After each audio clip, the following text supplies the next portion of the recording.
Everyone, welcome back to the channel. This is Asna Khan and hope you all are doing well. Yes, today we are going to start the chapter number 1 of your book history, that is the rise of nationalism in Europe.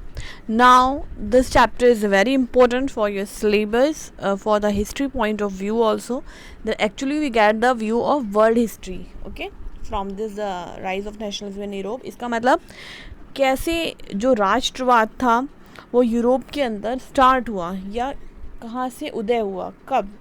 तो पहले तो आप इस picture को थोड़ा अच्छे से देख लीजिए। इस पिक्चर में आपको जो भी दिख रहा है कि यहाँ पे डिफरेंट लोग जो हैं, बीच में गॉड हैं, ठीक है, वहाँ पर उनकी तरफ आ रहे हैं, उनके पास आ रहे हैं ना। एक यहाँ पे स्टैचू बना हुआ है जिसके अराउंड लोग एक रो में, एक लाइन में आ रहे हैं फ्लैग्स लेकर के। आई थिंक डिफरेंट फ्लैग्स हैं, ये अलग अलग कंट्री के फ्लैग्स दिख रहे हैं and I think they all are happy. और जो इमेज बनी है इसके हाथ में आई थिंक मशाल है एक, और लेफ्ट हैंड में भी कुछ है।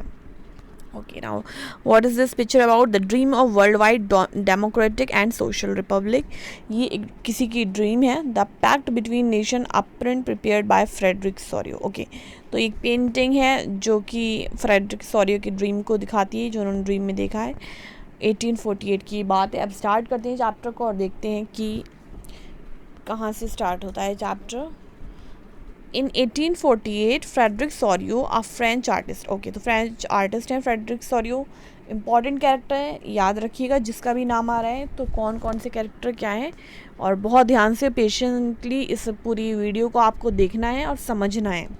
और आप जैसे ही सारे पार्ट्स में इसके बनाऊंगी, एक एक पार्ट बनाऊंगी, डीपली आपको एक्सप्लेन करूंगी, बट आपका काम है एक एक पार्ट को फॉलो करना और अंडरस्टैंडिंग को डेवलप करना। बीच में एक भी पार्ट अगर आप छोड़ेंगे तो आपको प्रॉब्लम होगी समझने में, और थोड़ा लेंथी चैप्टर है तो टाइम तो लगेगा। Frederick Sorio, a French artist, prepared a series of 4 prints visualizing his dream of a world made up of a democratic and social republic। तो इन्होंने एक ड्रीम है, वो अपनी पेंटिंग में अपनी ड्रीम को जो इन्होंने विजुलाइज करा था वो दिखाया है। वो ड्रीम किस चीज़ से रिलेटेड है कि वर्ल्ड जो है वो डेमोक्रेटिक और सोशल रिपब्लिक बन जाए, क्योंकि तब उस टाइम पे आप समझ सकते हो कि डेमोक्रेसी नहीं थी, तो वहाँ पर भी नहीं थी यूरोप में। The first print of the series show the people of Europe and America. तो जो पहला प्रिंट है, आपने जो अपर हाफ देखा इस पिक्चर का, उसमें क्या दिखा रहे हैं कि यूरोप और अमेरिका के लोग हैं, man and women of all ages and social classes. हाँ, सब जगह के, सब एज के और सब सोशल क्लासेस के मैन वुमेन हैं जो मार्च कर रहे हैं एक लंबी ट्रेन बना के, और ऑफर कर रहे हैं होमेज यानी श्रद्धांजलि किसको? स्टैचू ऑफ लिबर्टी को, as they pass by it. तो ये जितने भी लोग आपको दिख रहे हैं जो रो में आ रहे हैं यहाँ पे, और ये जो वाइट कलर का स्टैचू है ये स्टैचू ऑफ लिबर्टी है। तो ये सारे लोग जो हैं इस स्टैचू को होमेज पे कर रहे हैं, श्रद्धांजलि पे कर रहे हैं। Okay, as you would recall, artist of the time of the French revolution personified liberty as a female figure. तो हमें इससे ये पता चल जाता है कि स्टैचू ऑफ लिबर्टी, लिबर्टी यानी आप समझ सकते हो तरीके का फ्रीडम, ठीक है, चीज़ों को लिबरल बनाना, ईजी बनाना। तो इन्होंने इसको एक फिगर बना दिया, फीमेल फिगर कह दिया, ठीक है। जैसे हम लोग अपनी भारत को, देश को भारत माता बोलते हैं, ठीक है, ऐसे इन्होंने भी एक फीमेल फिगर बनाया है। Here you can recognise the torch of enlightenment she bears in one hand. तो ये जो मशाल है इसको कहा है टॉर्च ऑफ एनलाइटनमेंट, जो कि हमें रास्ता दिखाएगी। She bears in one hand and the charter of the right, और एक हाथ में जो है charter of rights of man in the other, ठीक है। अच्छा, तो चार्टर ऑफ मैन यानी एक लॉ बुक भी आप कह सकते हो कि क्या राइट्स होंगे ह्यूमन बीइंग के। तो एक हाथ में वो सारे लॉ हैं, इनके पास सारे राइट्स लिखे हुए हैं एक चार्टर के अंदर, और एक हाथ में क्या है? Torch of enlightenment. Okay, on the earth in the foreground of the image lie the shattered remains of the symbol of absolutist institution. तो यहाँ पे ग्राउंड पे जो एब्सोल्यूटिस्ट इंस्टीट्यूशन है उनके टूटे हुए सिंबल पड़े हैं। ओके, हेयर यहाँ बिल्कुल नीचे आपको दिख रहा होगा, ये सब एब्सोल्यूटिस्ट के सिंबल हैं। तो अब आप पहले तो ये बताओगे या ये सोचोगे हु आर एब्सोल्यूटिस्ट।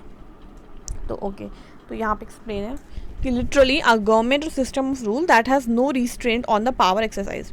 तो ये एक गवर्नमेंट है, एक रूल है सिस्टम का जिसके कोई रोक नहीं है, ये कैसी भी पावर लोगों के ऊपर एक्सरसाइज करी जाती है, लोगों को किसी भी तरीके से टॉर्चर करा जाता है यहाँ पे। In history the term refers to a form of monarchical government, और ये टर्म यूज़ करा गया है मोनार्कियल गवर्नमेंट के लिए। That was centralize, militarize and repressive. क्यों? क्योंकि यहाँ पर सिर्फ एक का रूल चलता है, और ये गवर्नमेंट कैसी है, सारी पावर जो है वो एक के हाथ में सेंट्रलाइज्ड है, और मिलिट्री का यूज़ होता है, और लोगों को यहाँ पे रिप्रेस करा जाता है, दबाया जाता है। इन सोरियोज यूटोपियन विजन, तो सोरियो यानी रॉबर्ट फ्रेडरिक सॉरियो जिन्होंने पेंटिंग बनाई है, उनका जो यूटोपियन विजन था. What is utopian vision? A vision of a society that is so ideal that it is unlikely to actually exist. एक ऐसा नज़रिया, एक ऐसी सोच जो कि इतनी अच्छी है कि हकीकत में ऐसा होना मुश्किल है, मतलब एग्जिस्ट नहीं करती है. हम लोग सोचते सब कुछ अच्छा है, बट वो सोसाइटी एग्जिस्ट नहीं करती, उसको यूटोपियन विजन कहते हैं. The people of the world are grouped as distinct nation.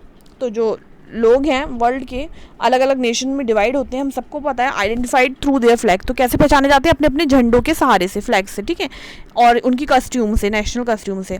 Leading the procession way past the statue of liberty are the United States and Switzerland, which by this time were already nation states. ठीक है, अगर हम procession की बात करें तो जो लोग पास हो रहे हैं स्टैचू ऑफ लिबर्टी से, ठीक है, तो उस टाइम पर वो जो लोग थे वो कौन थे? यूनाइटेड स्टेट्स एंड स्विट्ज़रलैंड, जो अब डिवाइड हो चुके हैं, पहले एक ही थे, विच by this time were already nation state. ठीक है.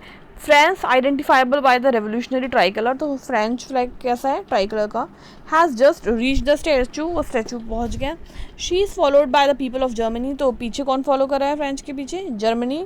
Bearing the black, red and gold flag. उनका फ्लैग इस कलर का. Interestingly at the time when Sorrieu created this image the German people did not yet existed as a united nation. तो कह रहे हैं जब इन्होंने ये पेंटिंग बनाई थी, क्रिएट करी थी, तो उस टाइम पे जर्मन पीपल थे, ये did not yet existed as a union nation.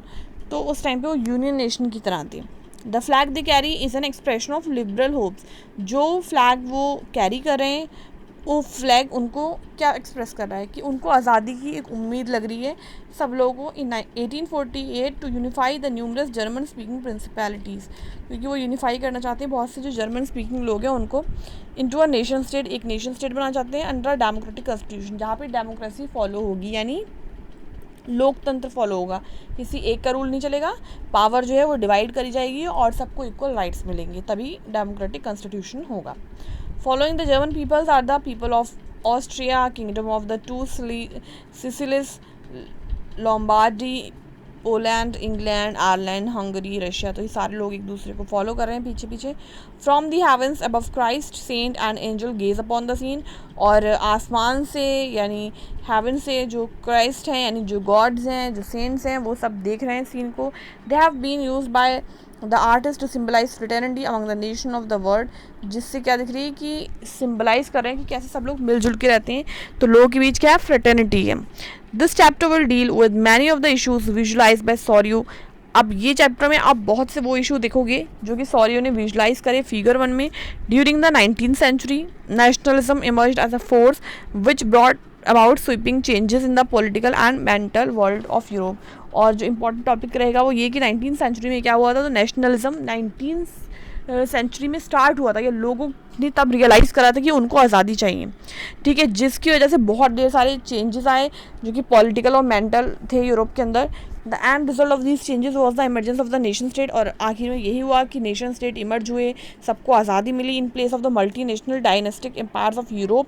The concept and practice of modern state in which a centralized power exercised sovereign control over a clearly defined territory had been developing over a long period of time in Europe. तो जो concept था, practice थी, फिर वो modern state की हुई, modern state बने. पहले ऐसा नहीं था, पहले सेंट्रलाइज पावर थी जो कि पूरी टेरिटरी में कंट्रोल करी जाती थी, ठीक है. But a nation state was one in which the majority of its citizen and not only it's ruler. But nation state में सबकी मर्जी चलती थी, सबको इक्वल राइट्स मिलते थे. ऐसा नहीं था कि सिर्फ रूलर ही डिसाइड करेगा. Came to develop a sense of common identity, क्योंकि लोगों के बीच एक कॉमन आइडेंटिटी की सेंस डेवलप होगी और हिस्ट्री को भी शेयर करेंगे, ठीक है, वो लोग, ऐसा होगा. The commonness did not exist from time immemorial. कह रहे हैं तब जब हम इस पिक्चर की बात करते हैं तब कॉमननेस नहीं थी. It was forced through struggles. ये हासिल करी गई है. ऑब्वियसली आज़ादी हमेशा हासिल करी जाती है, बहुत स्ट्रगल लगती है. किसकी स्ट्रगल होंगे? मेनली जो लीडर्स हैं उनके एक्शंस होंगे. कॉमन पीपल ऑब्वियसली वो भी इन्वॉल्व होंगे, उन्होंने साथ दिया होगा. This chapter will look at the diverse process through which nation state and nationalism came into being in 19th century Europe. तो इस चैप्टर के अंदर जो अलग अलग तरीके थे, डाइवर्स प्रोसेस थे, जिसकी वजह से नेशन स्टेट बने, नेशनलिज्म आया 19th century में यूरोप के अंदर, वो सब हम डिस्कस करेंगे.